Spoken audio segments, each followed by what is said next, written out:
Hello student, welcome to TSN.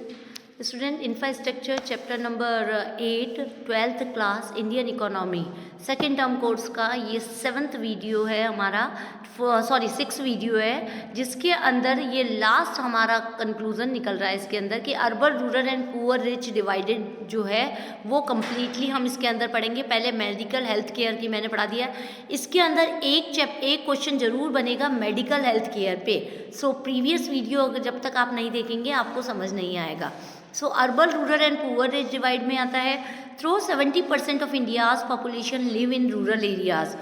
हमारी total जो population है इंडिया की अधिकतर आपको पता है वो 70% रूरल एरियाज में रहती है। सो 1/5 ऑफ इट्स हॉस्पिटल्स, जिसमें प्राइवेट और जो इंक्लूड प्राइवेट हॉस्पिटल भी आता है इसके अंदर, are located in rural areas.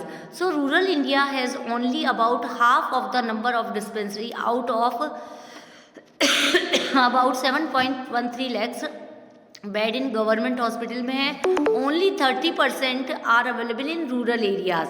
जो टोटल एरिया कवर एरिया कर रहा है हमारा, उसके अंदर 30% रूरल एरियाज को कवर करता है।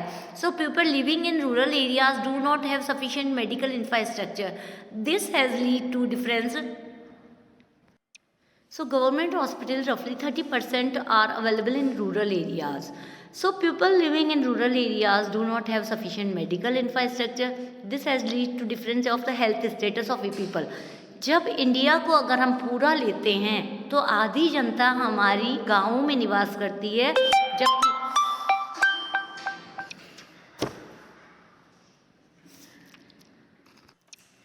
यदि इंडिया को पूरा देखा जाता है तो इंडिया के अंदर 70% लोग गाँवों में निवास करते हैं, जबकि गाँव में हेल्थ केयर की इतनी सुविधा नहीं है। इसीलिए इंडिया के लिए हम कह सकते हैं कि टोटल जो डिफरेंस आ रहा है मेड हेल्थ का, वो इंडिया का टोटल देखा जाता है। As far as hospitals are concerned, they are only 3.6% hospital for every 1 lakh people in rural areas. So while urban areas have 3.6 hospitals for the same number of peoples, the PHC, ये मैंने पहले भी बताया था, full form आप जरूर learn कर लें, located in rural areas do not even offer x-rays, blood testing facilities which as a city delivered constitute basic health care। मतलब कि गाँव में प्रॉपर व्यवस्था नहीं है इन सब की। सो एक्सरेज और ब्लड टेस्टिंग के लिए जो रिपोर्ट्स है वो आराम से जाती है, गाँव तक वापस पहुँचने में टाइम लगाती है। So like Bihar, Madhya Pradesh, Rajasthan, UP relatively lagging behind in health care facilities। यहाँ पर सबसे कम facilities है। In rural areas, the percentage of people who have no access, no proper health care facilities had increased over the last few years. Villagers have no access to any specialized medical care like anesthesia, obstetrics, even through 530 recognized medical care colleges provide about 50,000 medical graduate every years।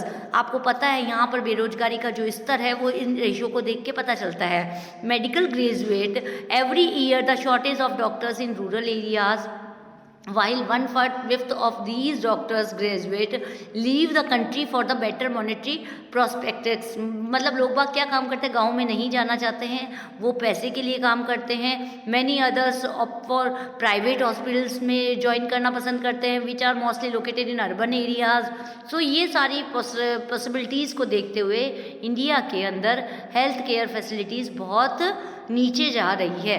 one study point out that the poorest 20% of Indian living in both urban and rural areas spend 12% of income of health care। मतलब कि लोगों की income का 12% अधिकतर health care पे जाता है।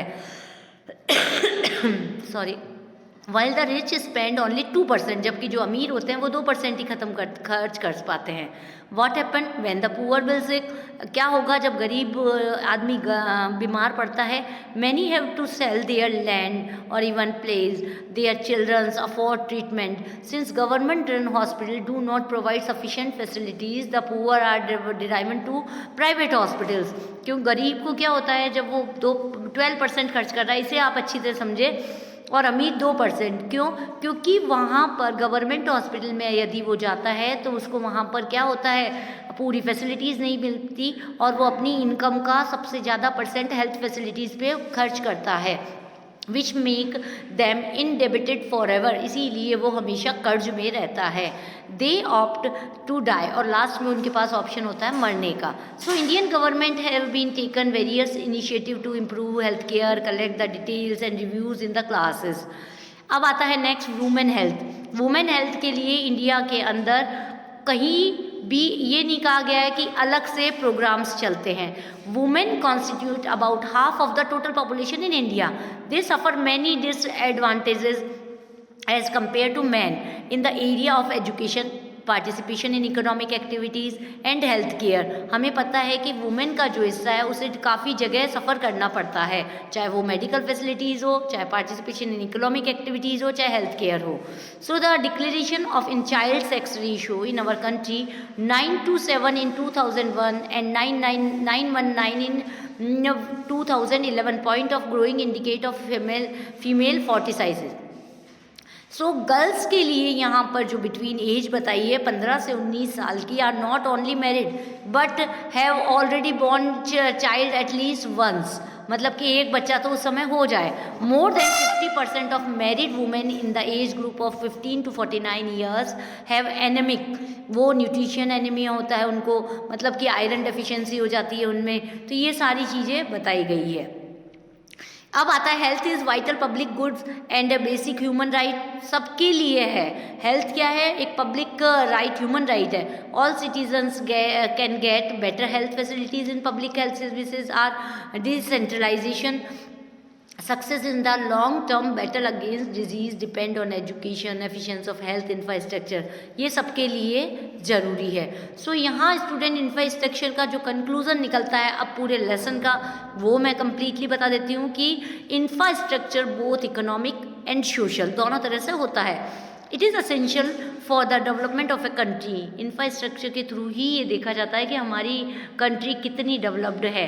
As a support system it directly influence all economic activities by increasing the productivity of the factors of production and improving the quality of life. इसके थ्रू ही पता चलता है कि हमारी प्रोडक्टिविटी कितनी है फैक्टर्स की और क्या इम्प्रूवमेंट है लाइफ का, क्वालिटी ऑफ लाइफ भी इसी से पता चलती है। In last 7 decades independence, India has made considerable progress in the building of infrastructure, distribution of uneven. Many part of rural India are get good roads, telecommunication facilities, electricity, schools, hospitals. So India ने काफ़ी development किया है। As India moves toward modernization की तरफ बढ़ रहा है, the increase in demand for quality infrastructure keeping in a view of environmental impact.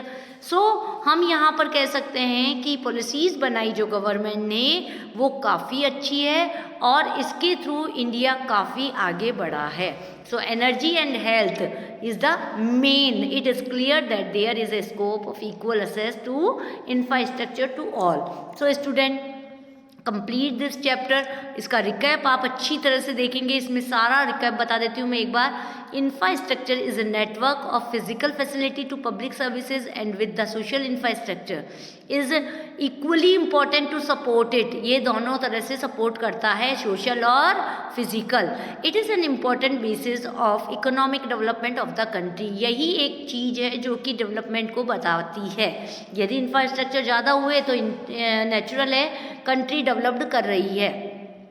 Infrastructure need to be upgraded for time to time. ये बढ़ते रहने चाहिए, मेंटेन होना चाहिए। इकोनॉमिक ग्रोथ रेट बढ़ती है इसके through. Better infrastructure facility have attract more foreign investment. यदि आपके पास इंफ्रास्ट्रक्चर अच्छा है तो फॉरेन इन्वेस्टमेंट भी आएगा, टूरिस्ट आएंगे इंडिया में। ये सारी चीज़ें देखी जाती है। It is important to develop rural infrastructure facilities. ये भी ज़रूरी है कि रूरल में भी इनका फैसिलिटीज़ को बढ़ावा देना चाहिए। Public and private partnership is required to be use fund for infrastructure development. दोनों सेक्टर्स को साथ चलना चाहिए, चाहे वो पब्लिक हो चाहे वो प्राइवेट हो। Energy is a vital for rapid economic growth, very vital ये एक एनर्जी क्या है, एनर्जी में इसमें इलेक्ट्रिसिटी बोल सकते हैं हम, टेलीकम्युनिकेशन बोल सकते हैं, ये सारी this is a big gap between consumer demand and supply for electricity in India. आपको ये भी पता है कि जो कंज्यूमर की जो डिमांड है और जो मिल रही है उसमें बहुत अंतर है इंडिया के अंदर इलेक्ट्रिसिटी में। Non conventional sources for energy can be great support to meet shortage of energy. Non conventional जो जिन्हें बाद में हम काम में नहीं ले सकते हैं वो भी काफ़ी उनकी भी डिमांड है। The power sector is facing A number of problem, generation, transmission and distribution level. जो पावर सेक्टर है वो भी काफ़ी प्रॉब्लम से क्रिएटेड है हमारे यहाँ। Health is yardstick of human well being physical as well as mental. Health main चीज़ है, हमारे इंफ्रास्ट्रक्चर का मेन पॉइंट है। There has been significant expenses of physical provision of health services and implement of health indicator of independence. So public health system facilities are not sufficient, हमारे यहाँ पे नहीं है क्योंकि बल्क में पॉपुलेशन है हमारे यहाँ।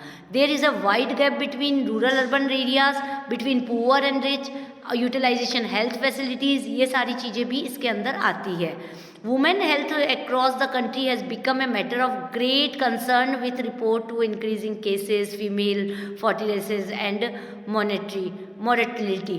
तो इन चीज़ों का भी वुमेन की उस पर प्रभाव पड़ा है। सो यहाँ हम कह सकते हैं स्टूडेंट की इंफ्रास्ट्रक्चर का होना कंट्री की डेवलपमेंट को बताता है।